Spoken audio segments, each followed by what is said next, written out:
and Speedway.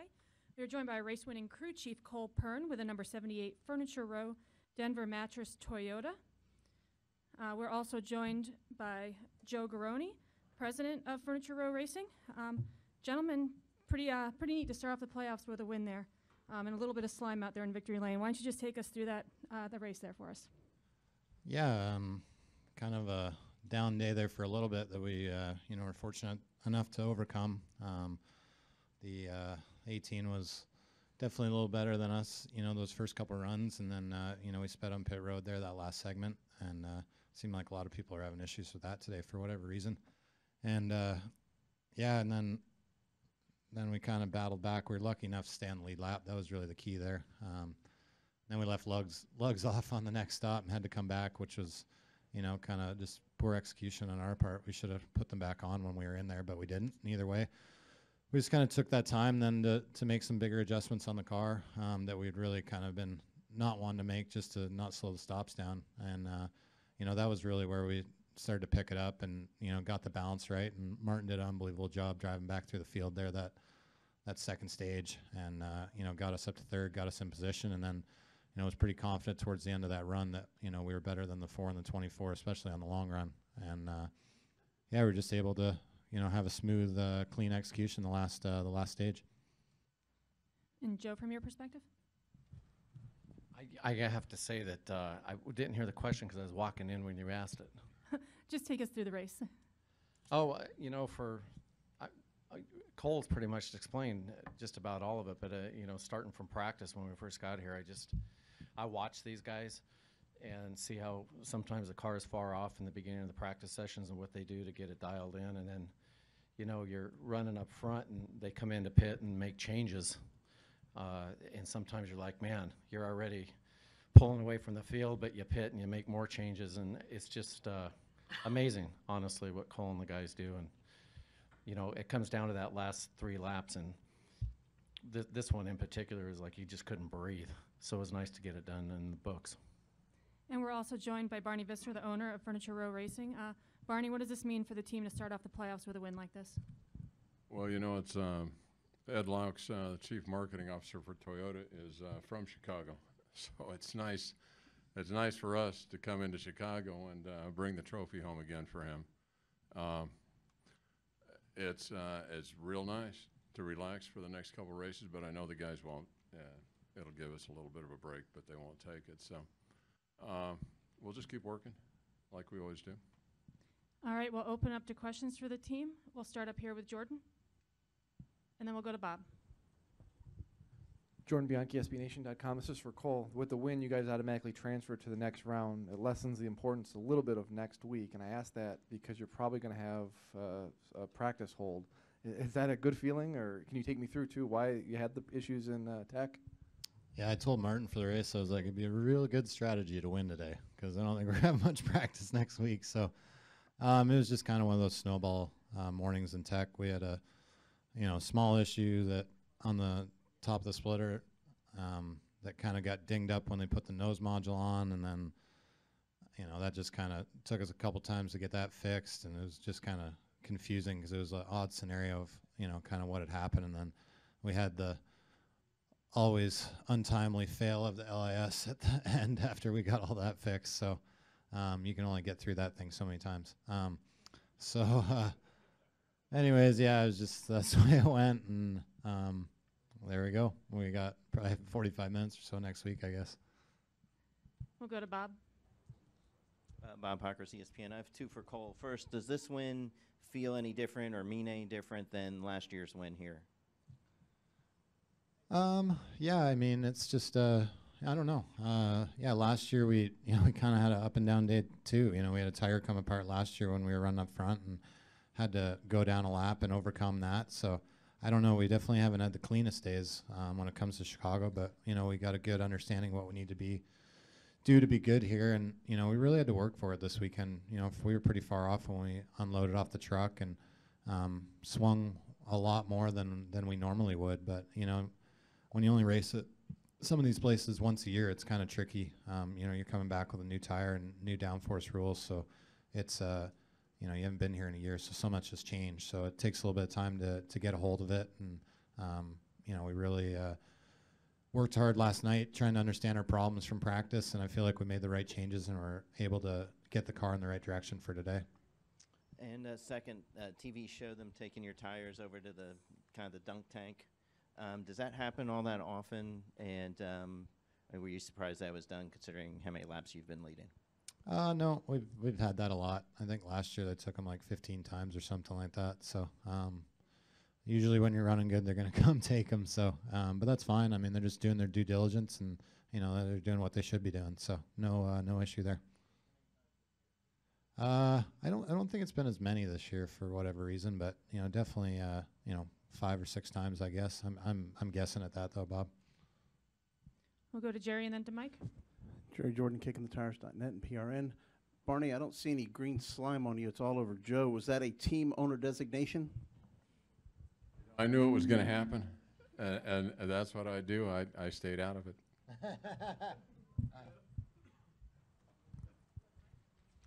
Mike Embry, USA Today. Cole, Martin was obviously really disappointed last week, despite the positives of winning the regular season and all that. Do you think the way he drove today was sort of a response to that? Did he come into this race kind of a little more charged up than normal? Yeah, for sure. I mean, after last week, he was like, I want to go to Chicago and lap the field twice. So I think he was, pretty motivated, this whole weekend. And even when we were struggling in practice, he kept a really upbeat attitude and, kept everybody calm and focused, which was, just shows more of his leadership skills, even more. So I think, coming off last week, definitely motivated. And I think he showed that in how he drove today. We'll go to Jim. Jim Utter, motorsport.com. For Barney, Martin, he's mentioned this sometimes before, but really seems to be kind of grasping that this moment in his career that he didn't think he would ever be able to have the chance to run like some others have in such a dominating fashion. What's it feel like to you to be able to give him that opportunity? Well, I think we all realize it's just a unique time in history in all of our lives that this has come together. It's pretty rare that you can pull together a group of people this talented and they will communicate well and get along as well as these guys do. Do we have any additional questions for our team? Go back to Bob. Cole, do you wish that the 18 didn't have problems so you could have seen what you guys could have done head-to-head against them? That's a loaded question.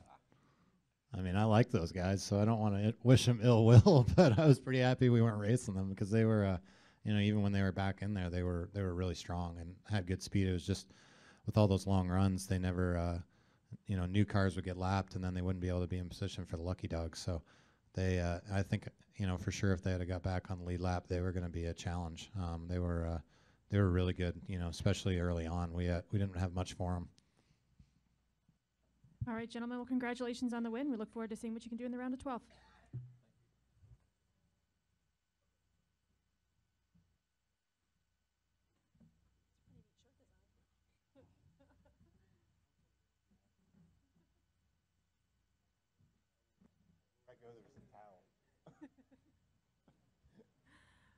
We are going to wrap up our media availabilities for today's Tales of the Turtles 400. We are joined by our race winner, Martin Truex Jr., driver of the number 78 Furniture Road Denver Mattress Toyota. Martin, this is the second year in a row you've won the race. This time you got a little slimy out there in Victory Lane. Why don't you talk about that first? Yeah, I just spent about 5 minutes in the bathroom washing my hands and face, trying to get all the green stuff off. So it was, I remember watching Nickelodeon as a kid, and watching that show where it was like an obstacle course thing, and they would get slimed all the time. I thought it was hilarious. Not so. That's it. I couldn't think of the name. What was the host? Bingo, that one. And it's a lot funnier to watch people get slimed than it is to get slimed. It's a lot slimier than I expected, but it's definitely worth it to get that after the race today. So thanks to Nickelodeon, but yeah, definitely excited to be able to come to the first round of the playoffs again this year and cap it off with a win. So proud of my team. It was not an easy day by any means, we had the speeding penalty, then the issues with the lug nuts on the pit stop, and I think we went from last to third in 80 some laps or so in stage 2. So that felt pretty good. And then, honestly, just kept tweaking our car all day long. It was not where we wanted it at the start of the race, and probably through the first 50 or 80 laps we were off a little bit, and just kept getting it better and better. And I thought by the last 100 laps of the race, it was really, really good. So just proud of everybody for sticking with it all day, and here we are. All right, we'll open up to questions for our race winner. Please raise your hand. We will get a wireless mic to you. We'll go to Bob, and then over to Kenny Bruce. Bob Hockers, ESPN. Does this erase any of the sting from the last couple of weeks? And did you feel like you kind of wanted to make a statement today, considering the last couple of weeks? I don't know. I mean, I think last week was last week, and we got over it by Monday or Tuesday and focused on Chicago. So, just trying to move forward and look forward each and every week and race one race at a time. So we knew that this week was a big one, and we wanted to come here and just run like we knew we could, not do anything out of the ordinary, not most importantly, not let the pressure dictate how we raced or what we did, and I think we did that. So just like I said, really proud of everybody for executing and getting the job done. And I definitely put us behind with the speeding penalty. Kind of got caught off guard there, didn't think we were speeding, but as far as making a statement, I don't think we really came here to do that. I think we just came here to race and try to race to the best of our abilities, and at the end of the day accomplish what we feel like we're capable of, and that's what we did. So like I said, just proud and thankful for everyone, their support, their hard work and effort, and luckily we were able to put it all together today. We'll go over to your far left to Kenny.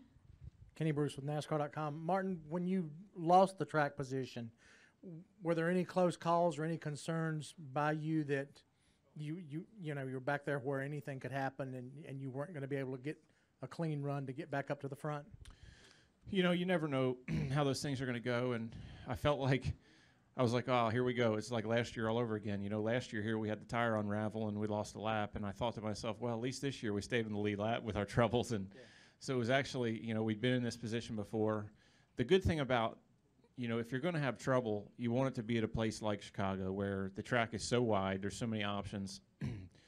I felt like I could run almost anywhere on the racetrack today and make almost identical lap time, which is definitely a unique thing for this day and age. And most of the racetracks we go to, typically you find one or two grooves that are best, better than anything else.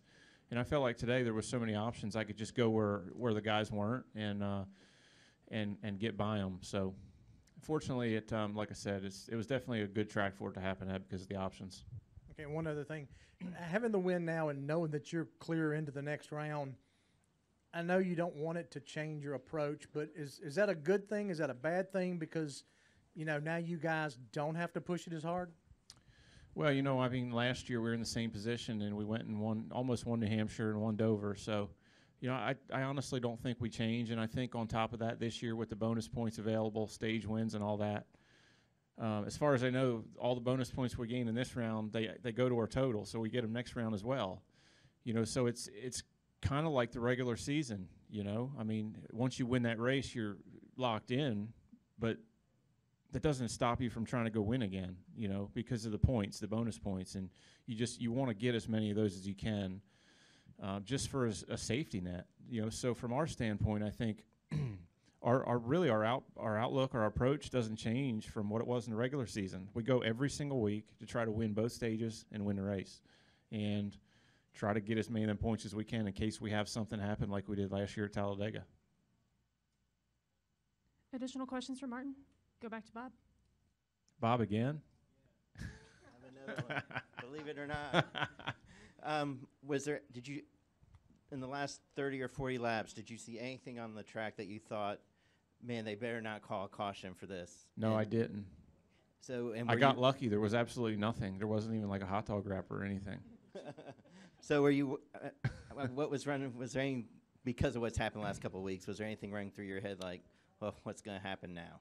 No, not really. I was thinking to myself, just counting them down like normal, and I was thinking, well, you know, if caution came out, we're going to be all right because our car was really fast on that last restart. You know, I mean, really fast. We ran the fastest lap of the race, I think, when we fired off there. So I definitely wasn't worried as much as, say, last week when we knew we were probably not as good for 10 laps as a few of those guys.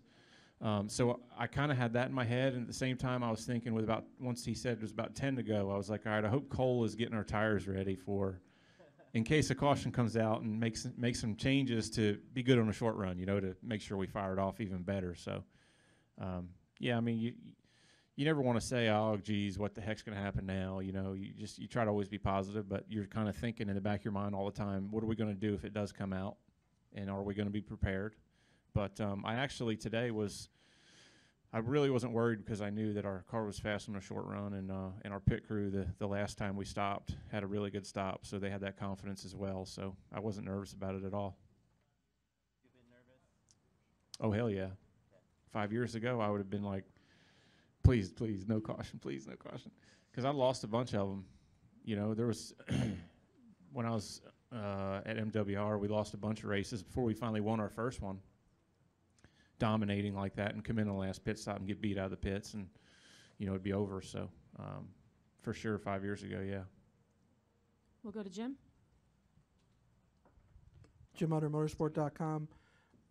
Martin, you mentioned, I think it was on television, about being able to experience what you've seen some other dominating drivers have, the types of seasons. And I asked Barney about it when he was in here, and he said that it's just so rare to watch one group of people work so extraordinarily well together. When you look back at your career, how does this unit compare to some of the other places you've worked?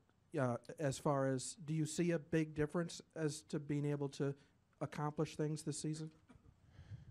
I would say that because we've been together for 3 years as a group, that yes, I've never been in a position like this. I feel like when we first got together, we just clicked extremely well. We have similar backgrounds, we have similar approaches.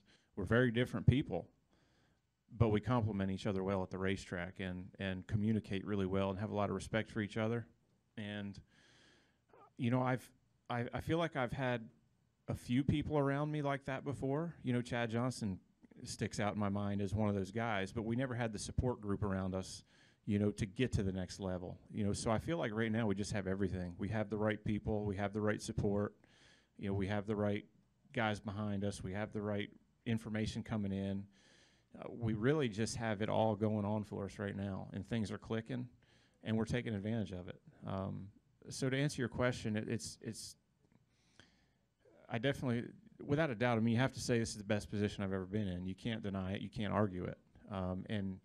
But it's, at the end of the day, a lot of it's just people, you know, and communication and confidence. And you know, you look at the other guys that have everything the same that we do, and look how we're running. So I mean, that just really shows that our guys and the communication and, you know, kind of just how we're clicking right now is the difference. It's just everything's going the way we need it to.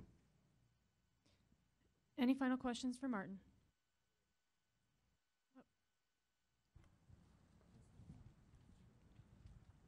Sharon from Fan for Racing. Along those same lines, I wanted to ask you, what's different this year over the previous 2 years that could make the difference for you this year? Just experience, I think, confidence. You know, we've been in this position the last 2 years, really. You know, last year we had the speed that we have now. I feel like we didn't have it as consistently. 2 years ago we didn't have the speed. We just executed well. So now I feel like we've got all of that put together this year, where we're very consistent. We really don't have any tracks, I feel like, that we're not good at, and so it's just you know, just being confident each and every week, no matter where we're going, I think is the difference. We don't really have any big question marks on the schedule anymore. Maybe Martinsville is probably our worst track still, and I think that's about the only one. Talladega, of course, is a wild card, but you know, Martinsville, we haven't had winning speed there yet. We've been getting closer. I feel like we've been, you know, between maybe 4th and 7th the last few trips there.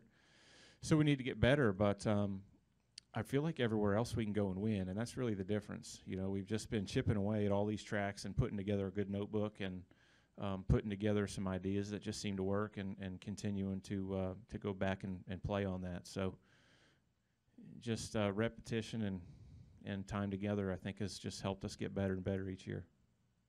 Thank you. All right, Martin. Well, congratulations and good luck next week. Thank you, guys. Yep, appreciate it. See you next week.